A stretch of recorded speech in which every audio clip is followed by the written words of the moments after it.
Strategy is such a paradox for me because it's like the new way is the indigenous way. It's the cyclical way. It's the earth way.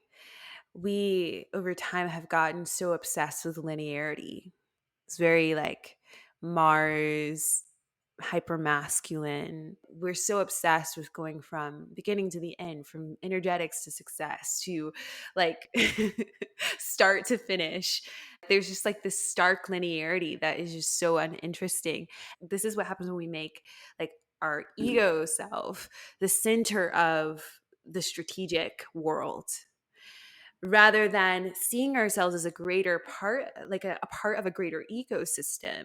We are a fractal expression of a greater ecosystem.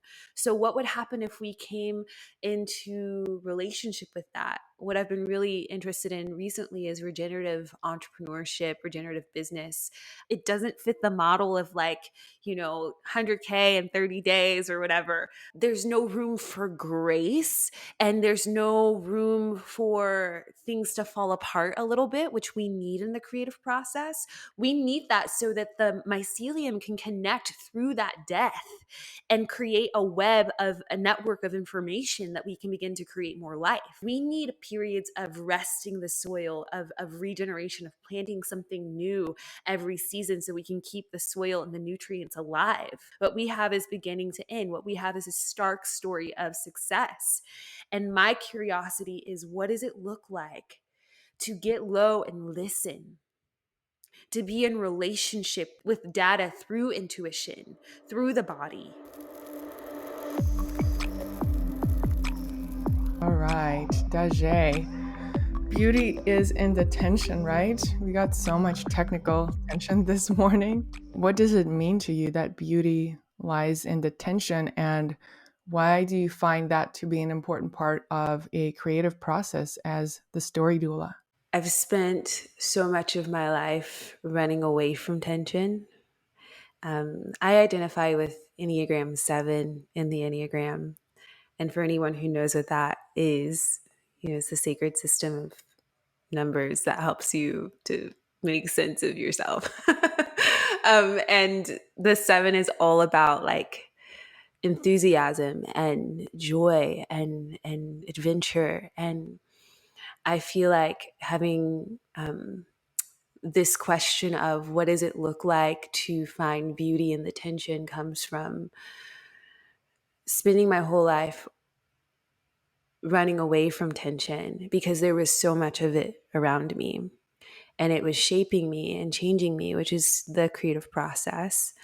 As a young person, you don't know that you're in a creative process. You don't know that the things that are going on around you are for you. In a sense, it's hard to see it that way. It's hard to see sometimes what feels like a bad dream or a nightmare as a deep revelation of what a life path could look like.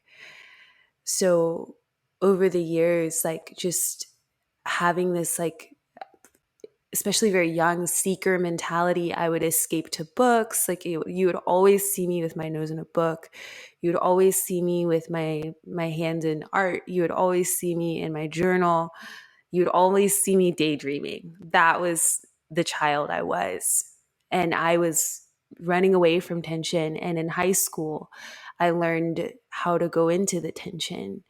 And those experiences of going and facing what I was afraid of actually allowed me to see something that I never see, something profound, see something really cool about life and God and myself and who I could be.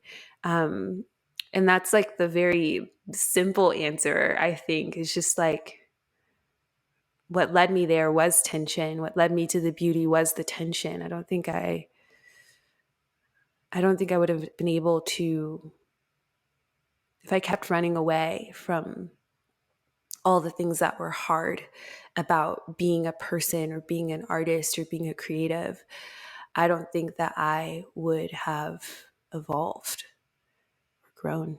So That's some stuff about it. What was the portal that opened you up to that possibility of co-creating with your tension instead of running away from it? And how is it present in your life today? Kind of, you alluded to deep revelations that have shaped your life path.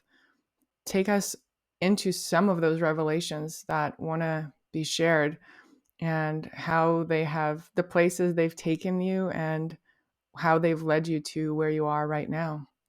Mm.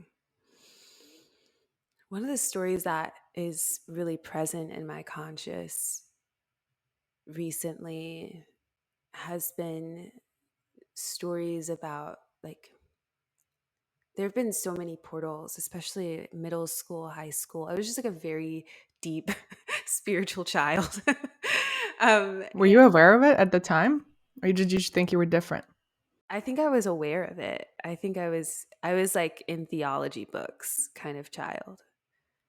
Real thick systematic theology when I was Wow. little. When I think about my astrology and my chart, I'm like, yeah, I am past lives. Like, I was absolutely a philosopher in a past life. While you were in those books, I was reading How to Make Everyone Love You and How to Feel Beautiful, and just being crazy about magazines that talked about what lipstick to wear to be noticed by the boy you like. So maybe I'm here. I could have used some Daje wisdom when I was 13 for sure.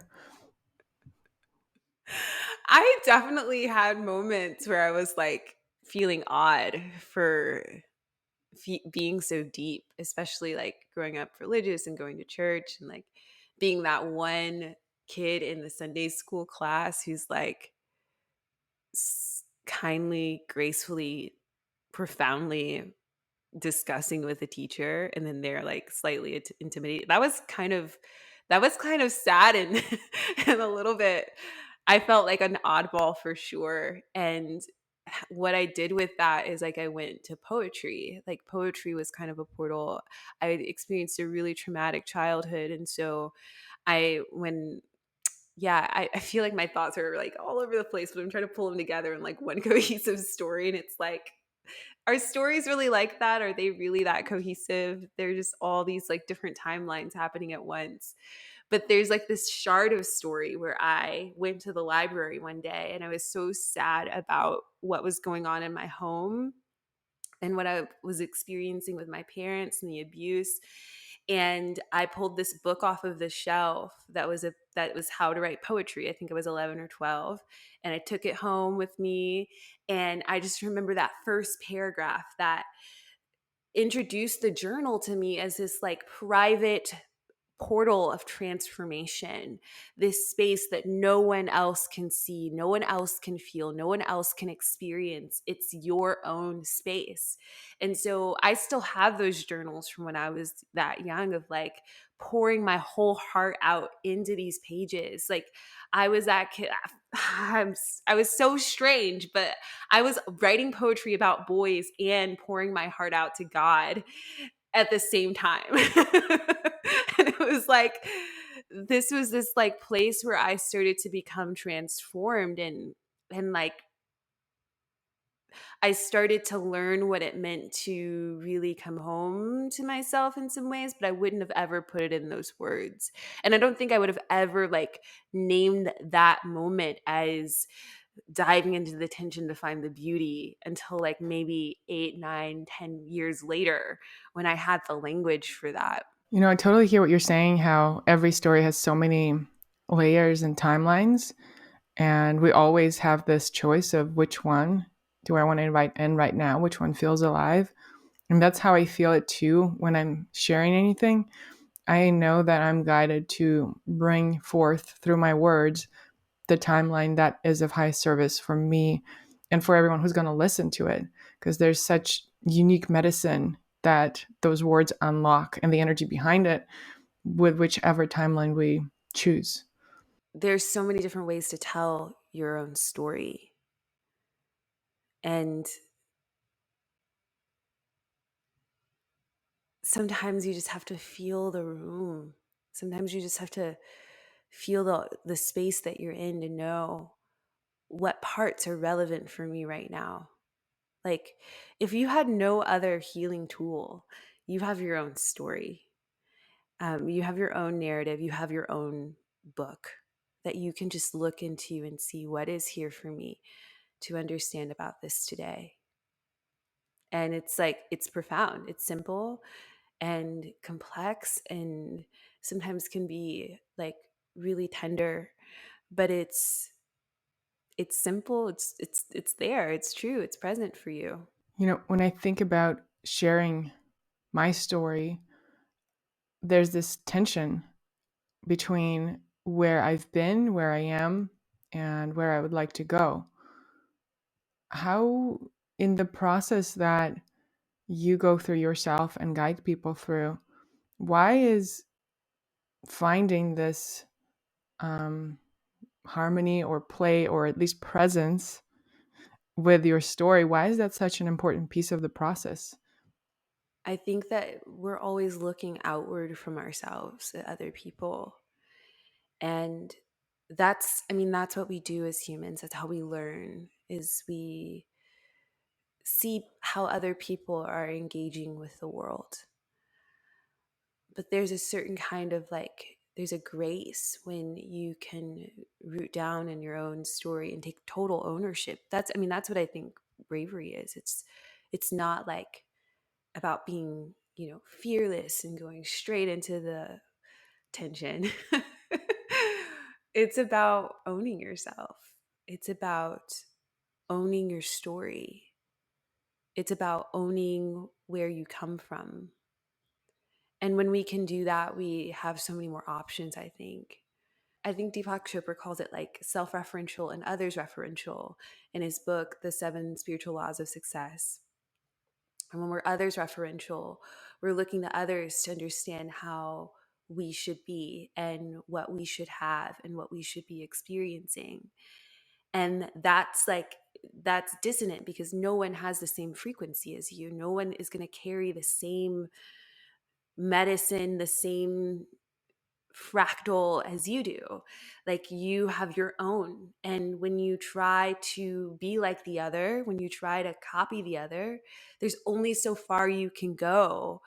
There's like this line between learning and like not and just not accepting who you are, how you're wired, like what you've come to be. And then there's like self-referential, which is like, I look inside myself to understand how I am and who I am and what I've come to be. And that's where we find our place of power. That's where we can root down and rise up at the same time and actually experience the world around us and actually find something to it's easier to see the beauty when you're like rooted in your own mind, body, spirit complex, as Ra likes to say in the Law of One, right? Like, your mind, body, spirit complex is its own paradigm. It's its own logos, its own sub logos, its own universe waiting to be discovered. And being with that it's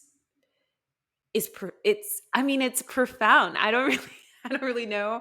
I feel so sad because I don't have any words to describe. It's just, it's like you literally have it all inside of you.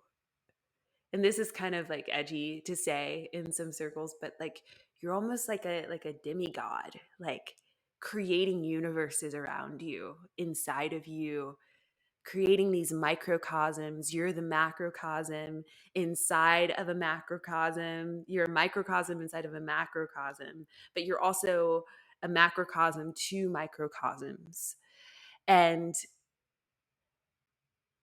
the privilege of that is like understanding that is when we become creative. That is the creative process. That's what I call dharmic creative flow. It's your unique purpose and your God nature expressed. And it's only through taking ownership of who you are and what you've come with Yes, yes, and yes. I feel that deeply. And I totally hear you on not having the words. And if you are watching us on YouTube, you can see Daje kind of swinging around her arms and creating those universes that we're talking about as we speak. So if you want to hop in on that, make sure you watch this on YouTube. And yeah, there's so many different entry points into the portals that you just created that we can go to. And the first one that I'd love to explore with you is, how does one go inside into those depths? I know for me, one of the most profound invitations to go there is psychedelic journeys and the integration that follows that. And also, interestingly, and one of the reasons why I love sharing my story publicly through podcasts, through social media, is because I find such beauty and value in sharing my story with others, being witnessed. There's something that happens. There's a transformation that happens to the story and to me as others receive it, as I tell it, and as I even listen to it. Sometimes I will listen to a podcast where someone interviewed me, and there's all of these layers of my own story that I discover that offer me deeper self acceptance. I'm curious, in your experience, what are some of those ways to be more intimate with our story and co-create with it from that universe within that you are talking about? Mm-hmm. For me, one of the most profound ways that I've created a bridge between my external self and my internal self is through music and poetry. So I'm a musician as well. I used to be a worship leader a long time ago, like over 10 years ago almost. And it wasn't like singing everybody else's songs, right? It was like my job as a worship leader was to sit and channel for hours at a time. I used to work inside of a prayer house, and it was like a 24/7 prayer house, and I wanted it to be my job to be in the presence of God my whole life, just standing at the portal, tending it, and bringing these songs into reality in real time that felt like the voice of God. And over time I realized that that activity was me going into my internal world. So now I love psychedelics, but I've like only done, mushrooms like 4 or 5 times max. And I've never done any other drugs other than, weed. But that was my drug, like going into that liminal intercessory place and seeing my spirit self and holding her and knowing her. And now I would say maybe that was my expansive self or my higher self. And that the beings that I encountered at that time in that place were my guides and the angels who happened to be on my fractal line, guiding me. But I think that art, music, poetry, these expressions that don't have any explicable, like there's no like they don't exist as solid objects, solid expressions. They are fluid in density, and it's going into those fluid and density spaces that we can really begin to like find like the pliable parts of ourselves, the pliable soul, like the parts of us that are tender, that want to be seen, the subtle body that wants to be experienced. It's like when I went into that place with music and story and poetry and just channeled for hours and hours and hours, I could feel my soul around my body. I could feel my aura. And I didn't know that that's what it was at the time, but I could feel it. And I understood more about who I was. And it scared me at the time. And sometimes it still scares me to know who I am, because it's big. It's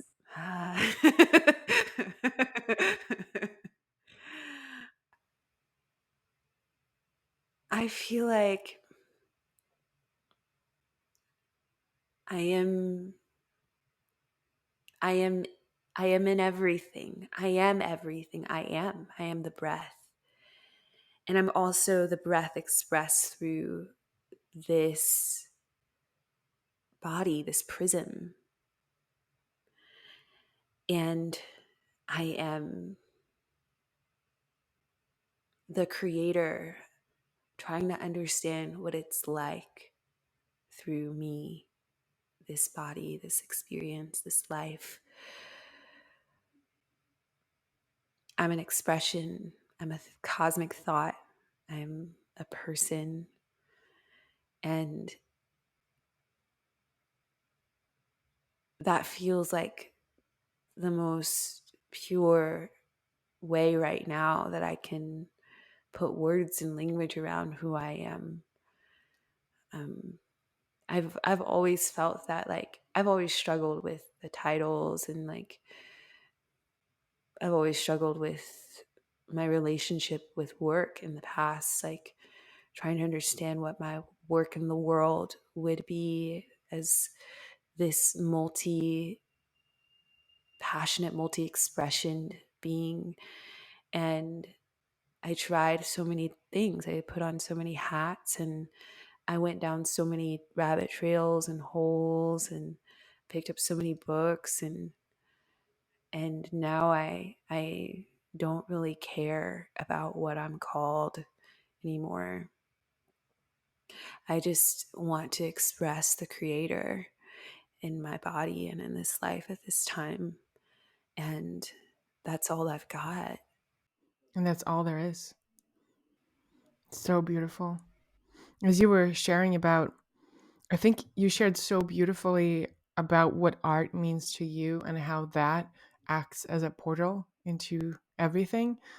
The words that came to me as you were saying that is, it's being so present that you become both the being and the present. And sometimes we will jump from one to the other, and it's like this interplay. It's this forgetfulness into remembering into forgetfulness. And there's a big part of me that just wants to remember so hard, that wants to hold on to that remembering who I am so tightly. And yet I'm constantly reminded that the forgetting comes so I can remember more deeply every time, or so I can have more fun or more stress and challenge, so that it shakes me up and I connect to the parts of myself that haven't been looked at.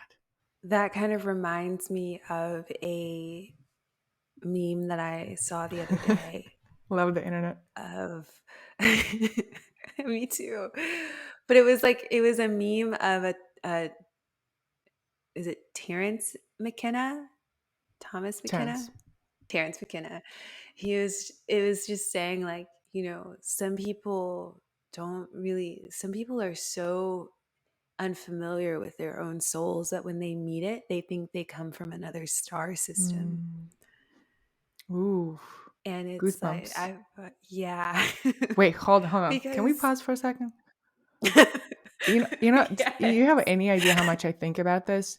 You often in spiritual circles, I do, meet people who say, "Oh, I'm from this planet and I'm this kind of alien," or and I can see that you are too. And I'm always like, what are you talking about? No, not in a way that, this is not true. Everyone's truth is individual. There's part of me that so deeply wants to get what they're saying, but I just have not been shown that part of existence, because I know that I'm in the Earth school and some psychics told me that I come from Neptune, but so what? What am I going to do? Go there in my dreams? I'd rather just like analyze my life or fly in my dreams, which is what I do. So can you speak a little bit more what that means to you and what you read in it? And also, I definitely want to hear the rest of the meme. I mean, that was the whole meme. So I think I've sort of always wondered if I came from some other place. But I think more recently I've settled in the inner knowing that I've had a lot of I've had a lot of really profound lifetimes. I've created a lot of work in my past lives. It's because it comes through me almost every day. Like Ksenia, I've had almost no schooling. This was a part of my upbringing. I've like intense abandonment at home. Like I'm missing years and years and years of education, and I and that used to get to me and it made me feel like, oh, I'm gonna miss out on opportunities to be like share my intelligence and be, whatever. But like those past lifetimes have come through as the inner knowing, as the wisdom that I need, as the philosophy that comes through my writing every single day. And it didn't really become clear to me until I actually met someone who was from another star system, for real. And that was my mentor, Yael. Yael is a hybrid human. What does And that mean? Yael and I I have were full body actually goosebumps. I'm so intrigued by this. I think you and Yael should meet, actually. I think you guys would have a lot to talk about. But they are so basically they're a hybrid. So their essence was born on a ship. And through human DNA, they were actually able to incarnate on Earth 49 years ago. They chose the family they wanted to come through. They felt very distinctly called to assist planetary activation through the body. So they also are like a doctor in somatics and physical therapy, and just have profound knowing of the body and healing of the body, and like massage therapy, taught massage therapy for a while, plant knowings. I just feel very much like so thankful that Yael is in my life. Like it's just divine that this person is in my world. But they're a hybrid human, and we were talking about this, and they're like, it's so funny to watch the earth people, like humans, like navigate this stuff, like because they talk with other hybrids, and How do it's you meet like, the other hybrids? Do you yeah, go to a like forum, hybridhuman.com? I have no clue. I don't know. but like we were just talking about that, and I was like, yeah. And they were like, I've learned so much from them about being human, just being a human. They're like, yeah, try everything. Why not? This planet is here for you to enjoy it. We don't have these kinds of experiences where we can feel the full range of our emotions, where we can go through the portal of grief and come out some whole other life form. We don't have these experiences of like deep, intense joy and pleasure and being able to taste and sit with a moment like humans do.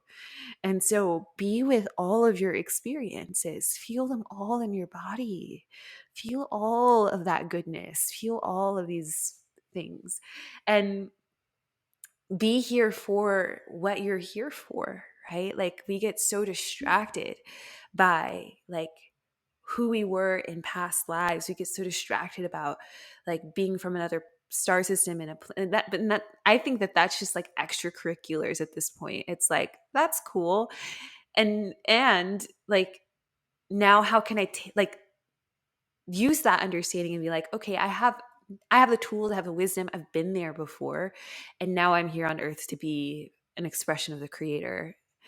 And that's it. Like it's like it doesn't have to be more complicated and intense than that. Otherwise we start to like sometimes get ungrounded and like get lost in the ethers when our calling is right here on earth. It's my take on it. But yeah, Elle has taught me a lot about that in the time we've been working together. And it's just profound to actually learn it from someone who is actively from another star system and knows it and didn't have to go through that veil of forgetting to become human. Sometimes I feel that the more I know and have seen about all of the different dimensions of the universe and how energy works, the more confused I become with what the hell do I do with this? So, in some ways, it's better to know uh, less. But as a curious human who just is constantly asking questions, and creators always asking me, "Are you sure you want to see this?" And I go, "Yeah, I showed up here. I need to see this now." And what what I'm realizing is that what really helps me get back into my body is when I'm not sure what to do, when there's all these timelines at once, and I see all the different expressions that my being could take in this human form, I just knock on the door of joy. And that's the simplest way to come back right here, right now, into the portal of my heart and be guided into the next step. I love that. Yes, the portal of joy. Yes. It's it's the sweetest experience to be here, to be honest, even though so much is going on. I don't know. I don't know why I see it this way, but I just see it as an opportunity. Like, this is the reality is Play-Doh. Like, let's get our hands dirty and like play and shape this world, shape this context that we're living in. Like, this is a paradigm that we get to put our hands on and say, it doesn't have to be like this. Let's make it fun. Let's make it more luscious. Let's make it more rest filled. Let's heal the trauma in our bodies so that our next generation can experience more joy and more peace and more hope. And I don't know, that's how I see it. At least we can make sure that their world is grounded in joy and peace and rest and resources, so that when the world around them is falling apart to pieces, they have something to come home to, which is themselves. And that's what I hope to instill in my family and my legacy. I don't know. I have in human design, my cross is the right angle cross of rulership. So I'm always, for some reason, thinking about like legacy, excuse me. And I'm always thinking about like my kids and my family and like these parts of me that haven't happened yet. So generational wealth and all of it. Yes, the queendom, building that queendom. I would love to time travel into the time kind of as a point of access, the moment that we got connected, which I believe was about a year ago. I think that you started following me and I just clicked on, I was like, the Story Doula? I don't even know if that was your handle at the time. Do you remember how we got connected? I remember I remember seeing you doing something with holisticism, and I was like, intriguing. Let me check it out. And I think I did follow you, and I think you did follow me back. And I don't think my handle was the Story Doula yet, but it was in my bio or something like that. Yes. So I would love to touch on that identity. But before we go there, I remember when we got connected on Instagram, I clicked on your name and there was something about your profile that just felt so refreshing. And I could tell that you had put this beautiful creative energy into curating your feed and your images. And it was just so bold and it was so colorful, I guess, in human language. That would be a way to describe it. Like energetically, it was very colorful and potent. And I just got so intrigued and curious about what you were birthing in the world. And then since then, I've seen you step into the Story Doula.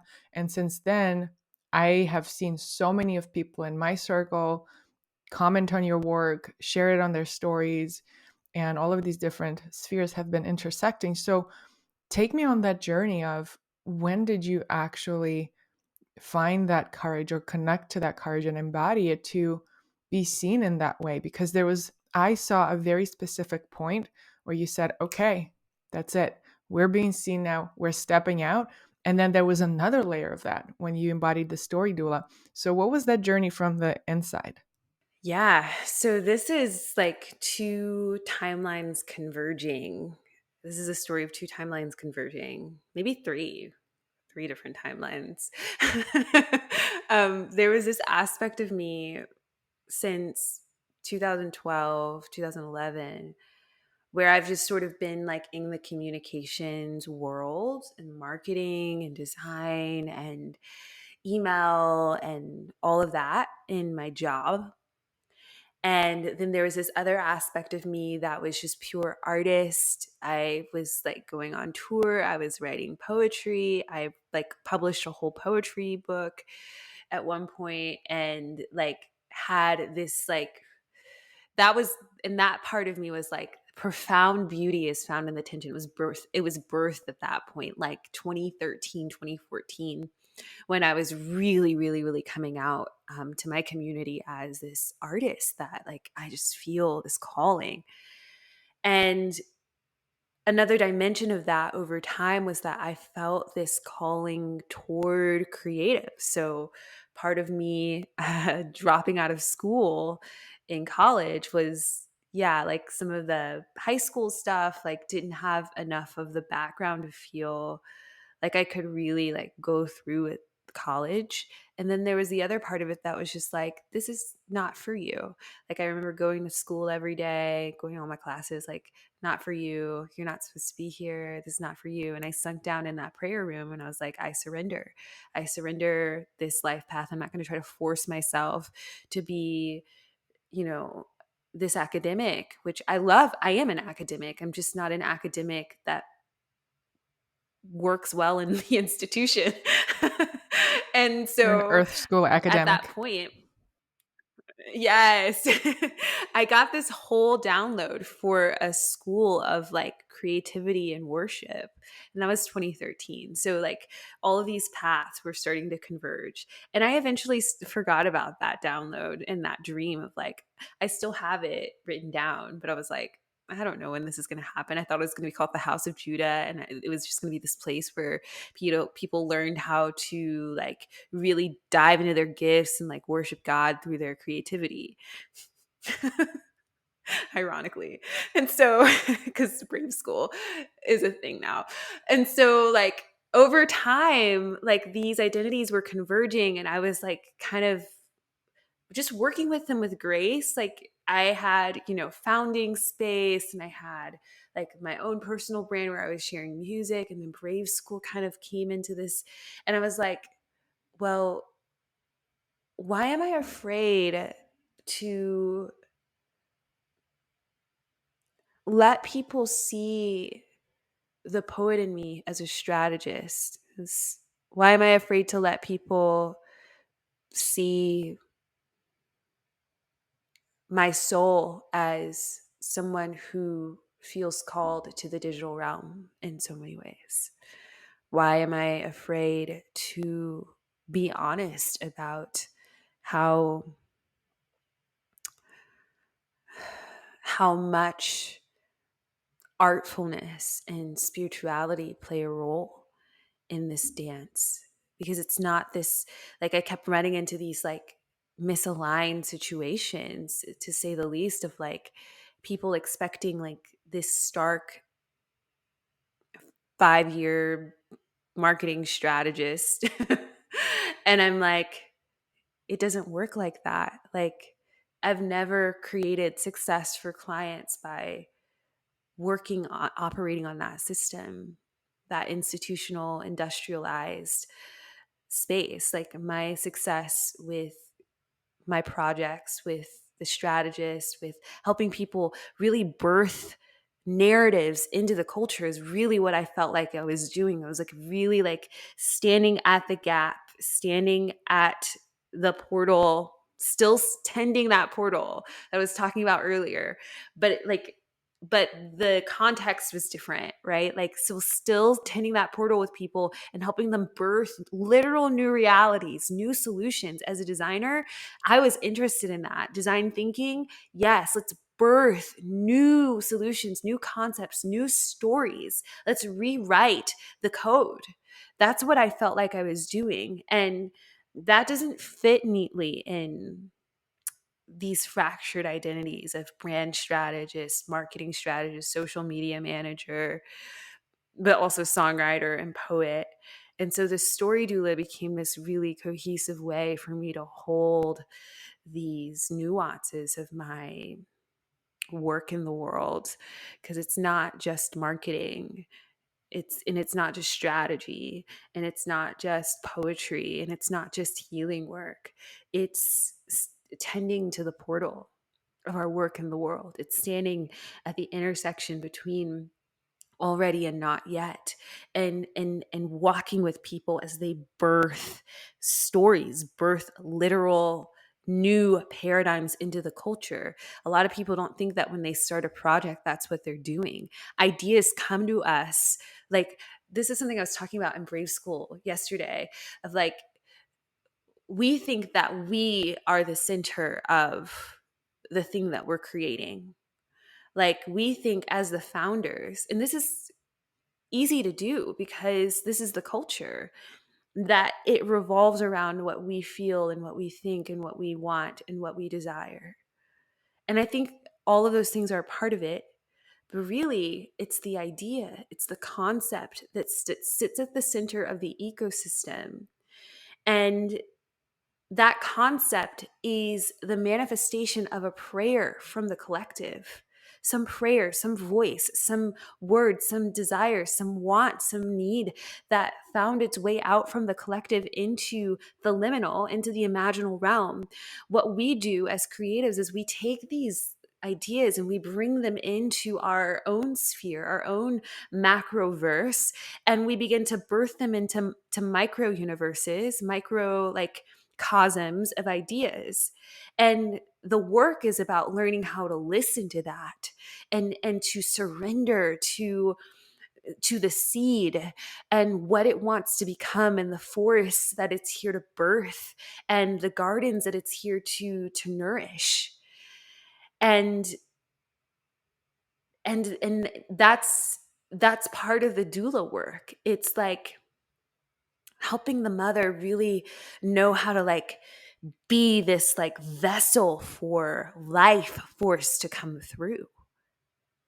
And that's what the story doula feels like to me, is like holding space for life force energy to make its way into the world and shift reality. So beautiful. And, you know, as you're speaking, I myself am sitting with this beautiful, newly found connection to uh, bringing all of the different fragmented pieces of my self-expression in the world into somewhat one home.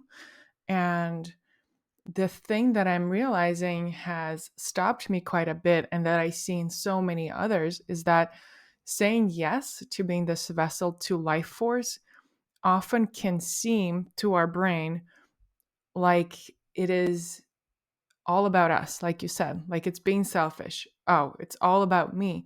When in reality, when we get past our brain's judgment of that saying yes to being a vessel, being a channel for the life force, we are an answer to the collective's prayer, but we won't know that we are. Maybe never. Maybe that's not in our karma or destiny this time around.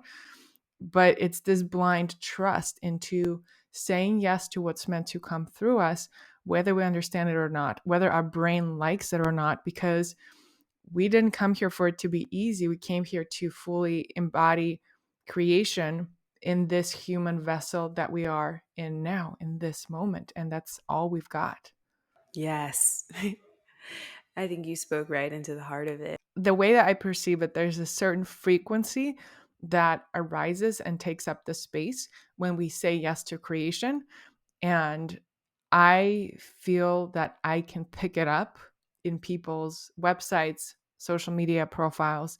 And that's what I felt in yours before I even had the words for it. And it takes stepping unapologetically into yourself. And it takes being willing to piss some people off and not resonate with everyone, which you so beautifully speak about. And yeah, I would love to just see anything else that's coming up on that. And when you're ready, dive into that realm of letting go of trying to resonate with everyone, letting go of trying to please people, letting go of trying to be a certain way. How did you do that? What is your experience with letting go of that? As a projector, accidentally pissing people off anyway when I was trying to be good. is a part of my story. So I was just like, well, I guess I might as well just like fully embody this thing, and instead of it being about other people and like what they think and trying to change them and trying to like help them.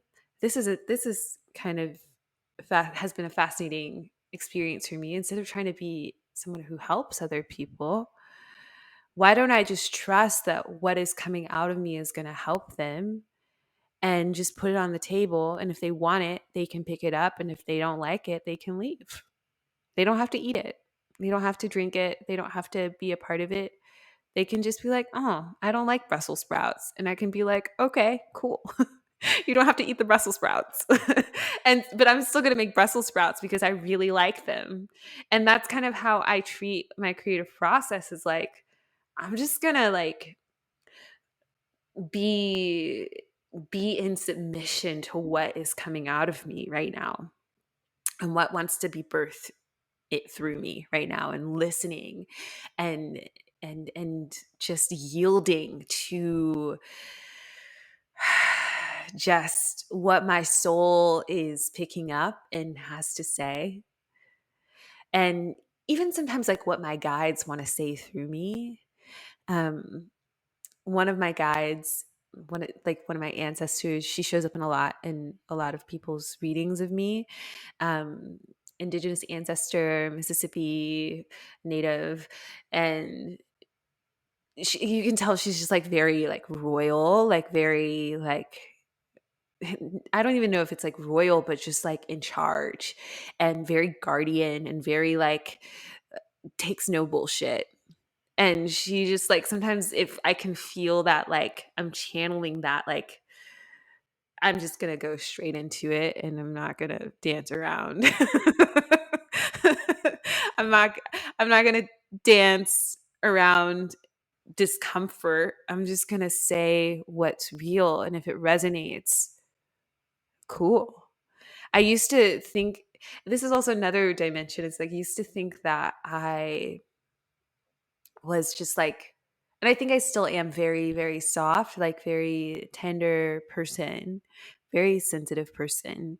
But recently I've come to like understand the pure piercingness of my nature, and to hold space for my piercing nature, over the last year especially, which is how like Story Doula really started to come online for sure.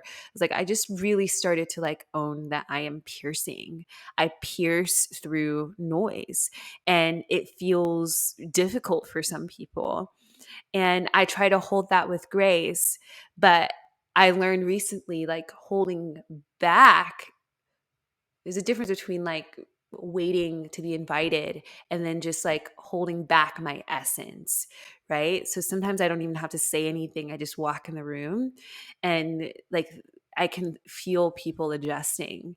And that's just part of how my energy works. Like it's always been that way of like, sometimes I will walk into a space and I can feel like the energetic like adjustment because my nature is piercing. Like I've literally had people walk up to me in coffee shops and be like, I just felt your aura just pierce through me. There's this guy in Houston who told me that. And so like really owning my bigness, that my soul's really big, my soul's like really old, and my soul takes no bullshit on any level, like at all. And I'm learning to be okay with that. I'm learning to allow my soul to just do what it's here to do, and not try to stop it or tamp it down in any way. And I feel like I find I get more work done. I find I like just there's more fruit to harvest at the end of a season like that. Um, I've learned so much more about, what it looks like to lead a team by saying no, or being like fully present in the bigness of my energy, instead of sidestepping and not trying to like hurt feelings and things like this. Like there's a difference between like being careful and kind and gracious, and like, harming. But like graciousness is still piercing, softness is still like intense. And that's how my soul is structured. So I just embrace it. I think that was a answer to your question. I don't know. I may have gone off into another land.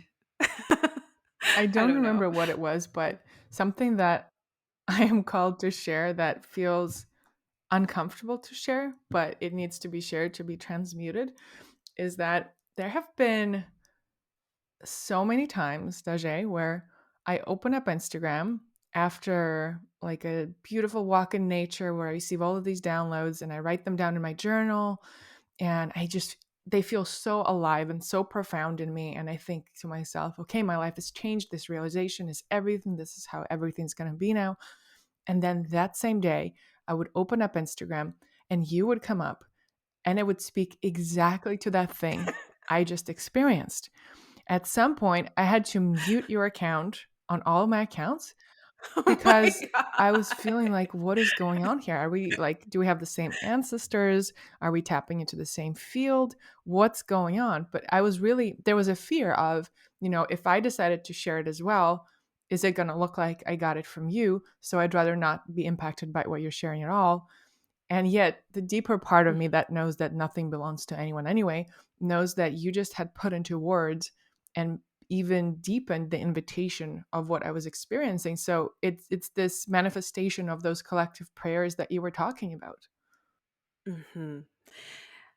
I love that you shared that, because I've had moments like that too, where I'm like, wow, like I think I've had this moment with like holisticism and shell. I'm like, I'm literally writing about this right now, and it's like on everything, and I don't want to look like I'm copying.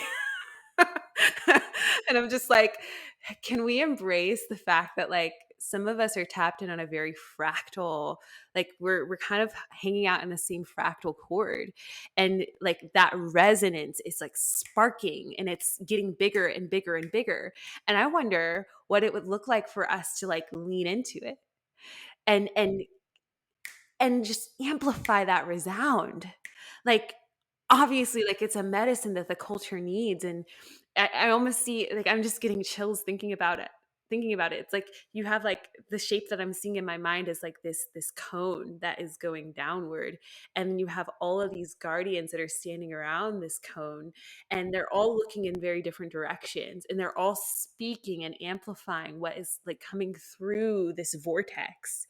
And if anybody steps out of that, like there's a fractal of the collective that won't receive that medicine that's coming through the vortex at the time, right?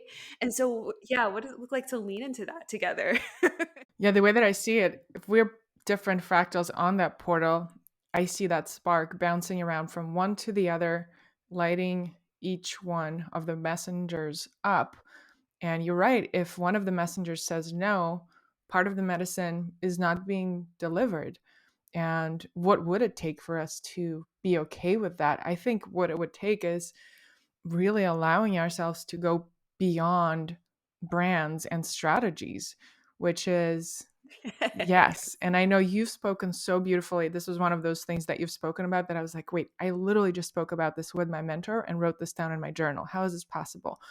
But the way you've spoken about strategy, of how old that is and how new way of creation doesn't need to rely on old strategy, I really feel that right now because I am about to change all of my online presence, let go of all the different brands and fragments, and everything's going to be under Ksenia Brief. I am Ksenia Brief.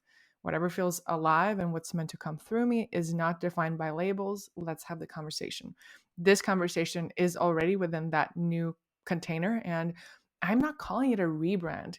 I'm not calling it even a when I say a launch, it sounds funny because it's not a launch. It's just me remembering who I am and me stepping into who I am. It's not a brand, it's not a strategy.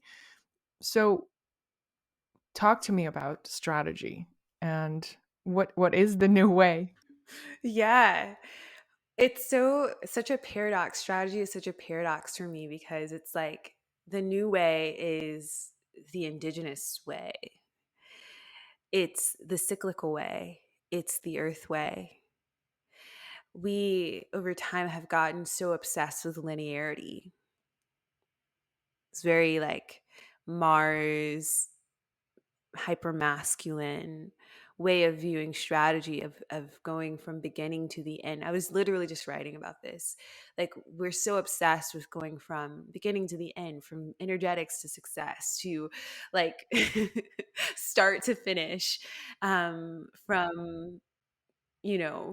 lose to win. I don't know. Like there's just like this stark linearity that is just so uninteresting.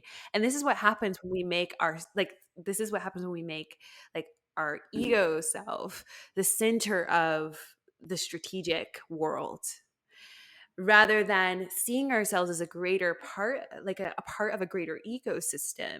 We are a fractal expression of a greater ecosystem. So what would happen if we came into relationship with that? What I've been really interested in recently is regenerative entrepreneurship, regenerative business.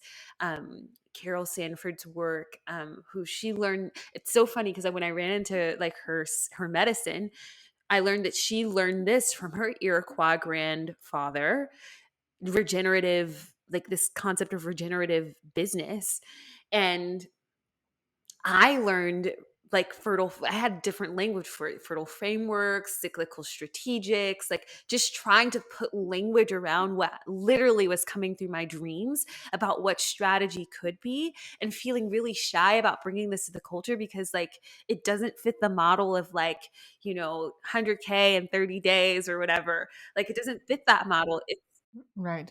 Or you find something that works and then you launch it 4 times a year and this is your launch sequence, like that. Yes. Yeah.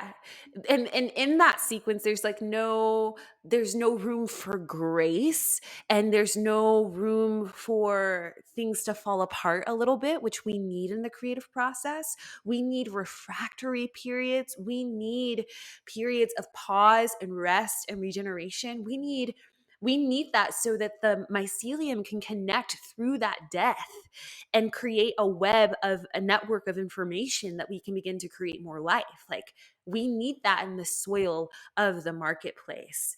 And we need periods of resting the soil, of regeneration, of planting something new every season so we can keep the soil and the nutrients alive. We don't have that though in our current story of what strategy is. What we have is beginning to end. What we have is a stark story of success. And my curiosity is, what does it look like to get low and listen, to be in relationship with with data through intuition, through the body, an integrated approach. Another one that is really prevalent in the marketplace right now that like I think personally perpetuates this linear story of success that is not working for anybody. Like I've worked with people across the spectrum. It is not working for anybody. My partner, I get to watch his work. He works with like tech startups and founders. He's like a CEO founder whisperer for startups all over the world. Like they've been like gone through several rounds of funding. It's the same thing. It's not working for anybody. This story of linearity is not working for anybody. We need low cyclical, like relational processes that allow us to sync in harmony. So Carol Sanford in her work, she was talking about how alignment is actually a term of the machine. And we've adopted this term into like spirituality and into these paradigms, but it's still this term that just doesn't quite fit right in it feels funny in our mouths every time we use it. It's why we're so always seeking alignment all the time seeking alignment. And God and earth is like, just come back into the body and flow with it, die a little bit, Learn how to die, learn how to sink, learn how to be with the earth, learn how to restructure your body on the soil. So what would happen, like, and I'm really curious about this, what would happen if we brought those concepts into business strategy and business structures? This wisdom of learning how to die and be reborn, of going through the portal, of going through the liminal, going through that tension. So that's kind of where strategy comes in for me. And I really feel like my guides have been like pouring this into me. Like, this is this stuff that comes from dreams for me. Like, I've woken up with like entire downloads of like, this is the structure. And it doesn't look like, you know, it I tr- one of the most recent examples of this was like, it was one of the very last websites I designed, and brands I designed, visual identity. And they also needed some like strategy work, brand strategy work, like brand value proposition and positioning and content consulting and all of that stuff. And I worked with them. And my body, my inner wisdom was like, we're going to make this plan and then we're going to see how it goes.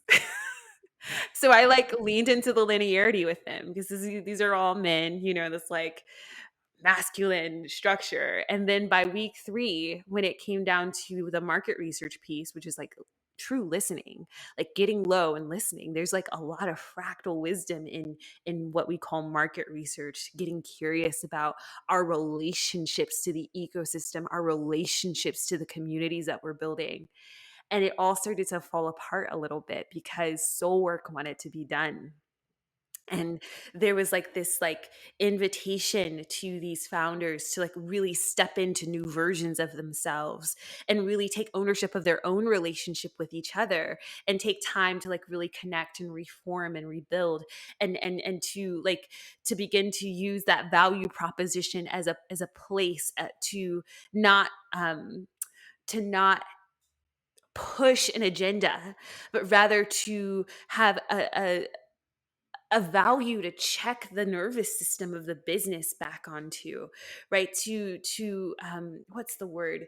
To calibrate the nervous system of their business back onto what the intention of the idea was, that was expressed by the idea itself, and not just like pushed on by the founders. Like, we often act like, to our concepts, we often act like parents who are pushing an agenda, pushing a life, pushing a style of being, a career, a relationship onto our ideas, as like these babies, these kids that we have, that we are trusted with by the universe to shepherd and to feed and to nurture. And we're just like pushing our agenda onto these concepts.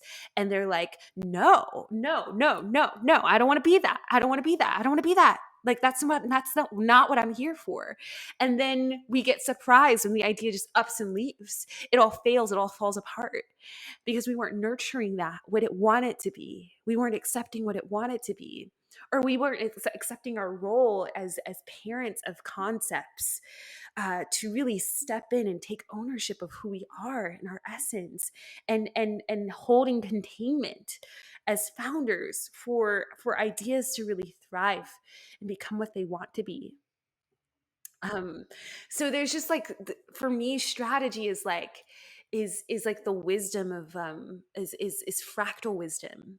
It's, and maybe there's a different word for it because strategy holds a frequency in our culture, and I recognize that. But for lack of better words, what we think of as strategy is, can be can be older, can be more ancient, more indigenous than we thought it was. And so part of my work is like, I just want to like just skip over this whole like however many hundreds of years it's taken us to like go full on Mars and war and like murder and conquer, and like just skip over that timeline, just collapse it and come back to earth and the body and listening and relationship. So, in that case that you just shared, did you actually voice all of that to the team, or do you just embody it and channel it and share it on an energy level? And if you did put into words, you know, like when we are not ready for love or grace, those things may feel like pain. So how do you feel into how much they're ready to receive? Yeah. I try to be as honest as possible about what usually happens. And everybody comes in thinking it's not going to happen with me. And I'm like, okay. Yeah. So I just gently hold the space. I, build the brief. I built out this like super elaborate timeline, and I just knew this is a part of the process. And when it happened and when it fell apart, I was like, yeah, let's hold space for it. Let's take the time and the space. Let's extend the deadline. Let's extend the timeline, because at some point, like, I just stopped being afraid that they would think that I am incompetent, because it wasn't about me. It's not about how competently I can lead you through um, the process. It's about how can I hold space and containment for you to lead yourself through the process. Because Homesky, I'm waiting on you. I'm waiting on you for these deliverables. And and what I'm waiting on is not for you to force yourself to do and create and write and build and structure and serve. What I'm waiting for you is to just drop back into your body and your voice and come home to yourself and say, and recognize what the vision is inviting you into, and being honest about that. I'm waiting for you to drop into flow instead of trying to structure around alignment. Alignment is cool. It's a great story, but that's all it is. It's not the reality of how our planet operates. There's no straight line anywhere on the texture of Earth, anywhere. And so, why would we expect that to be reflected in us? No, we are wiggly shapes and stories, and giving ourselves grace and space and time is how I, that's how we move into innovation. Great. And this is a recent thought for sure, as I've been like feeling into and studying more about what cyclical strategics is. But it's like, it's this idea that grace is the portal that innovation comes through. It is the portal, period. It's all over the tech world. I mean, you log in every day into your email, onto your phone, and there's a new update on every app. It has to be ingrained in our relationship with strategy. Grace has to be a part of the process. And that's part of this. That's the secret that the tech world knows, but they would never call it that. Um, they call it beta testing and user testing and research. And all it is just built in grace. So I get curious about what it would look like for the people that who really are attracted to my work and I serve, to like really begin to build in grace into their strategies and their processes and their relationship with their own work, and how it would change who they are and what they bring. What I'm present to is just how much beauty is available in the world once we drop the fears of looking incompetent, not achieving some external metrics of success, looking bad, pissing people off. And it's so funny you bring in alignment because, a lot of I was just deleting thousands of posts on my Instagram account as I create this new soil for who I am, or really just dig up the soil that was there the whole time. And there's all these quotes of alignment over hustle. And I see exactly what you're talking about. It's how alignment plays into those old systems, because I thought that alignment was the highest value, because if I'm aligned, if I meditate twice a day, if I'm clean in my energy, then I will achieve those external metrics. And that's how it was all being fed. But grace and this idea of being a part of creation, to me, that really boils down to this question of what is meant to be. Not what do I resonate with today, what feels aligned, what even feels joyful. Those could be all beautiful places to begin. But ultimately, to me, grace lies when I ask myself the question, not just myself, but everything around me as well, of what is meant to be and what is meant to come through me in this moment.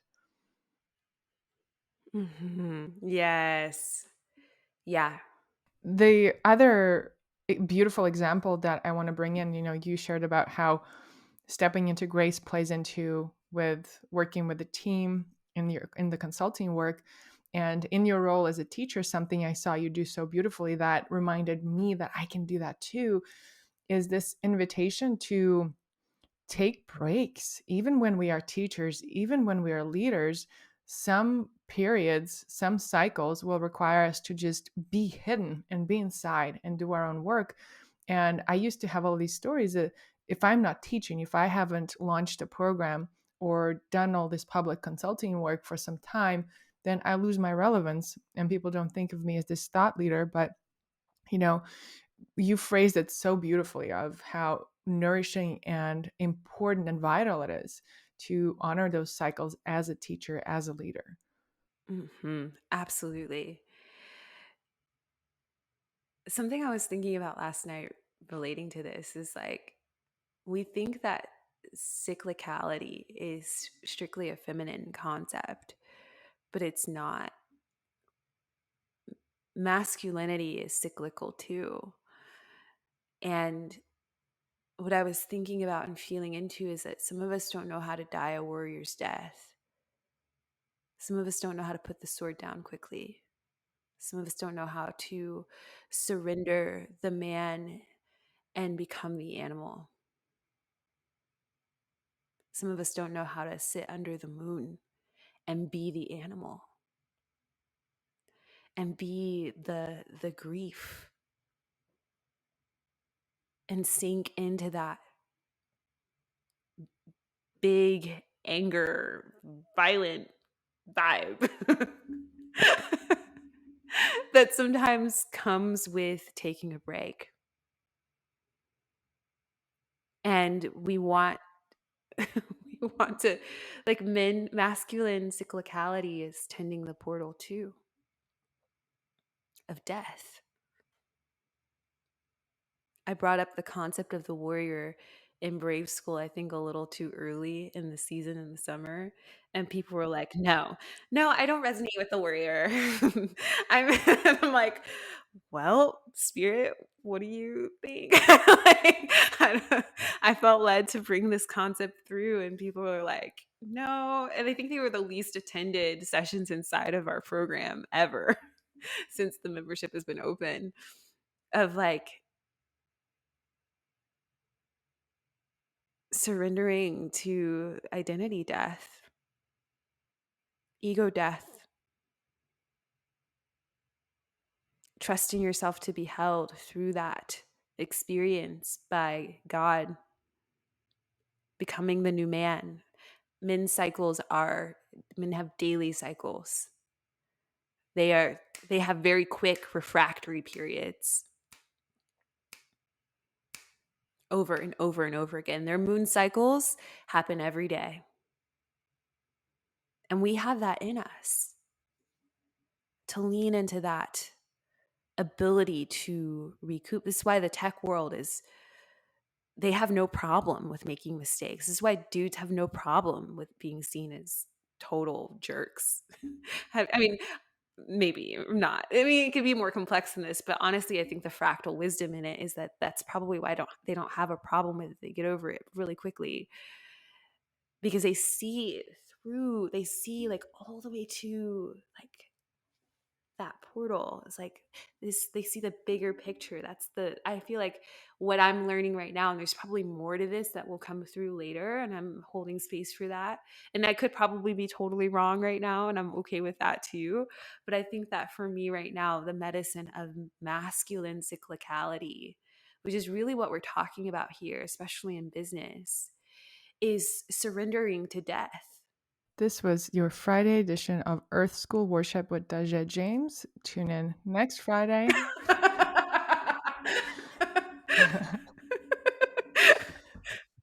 I like that. I am just so grateful And I feel so held by the grace because this conversation has been, could be the most rich podcast conversation I've ever held. And I'm just so grateful to you, Daje, for saying yes, to the divine for guiding me to do all the human earthly things that needed to happen for my brain to finally sink in to the space that I've been meant to hold all along. Is there anything else that you are called to share? And also make sure that you leave our listeners with the best ways to connect with you as well.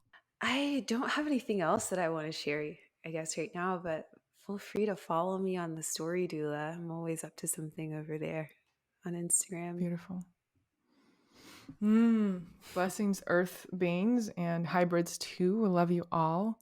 May you have a blessed rest of your day. And if you're moved by something that was shared here, do tag us. It's always so beautiful to see how, this container of metamorphosis, it just keeps spreading and lighting up all of the different beings on the grid. So connect with us. Mm-hmm.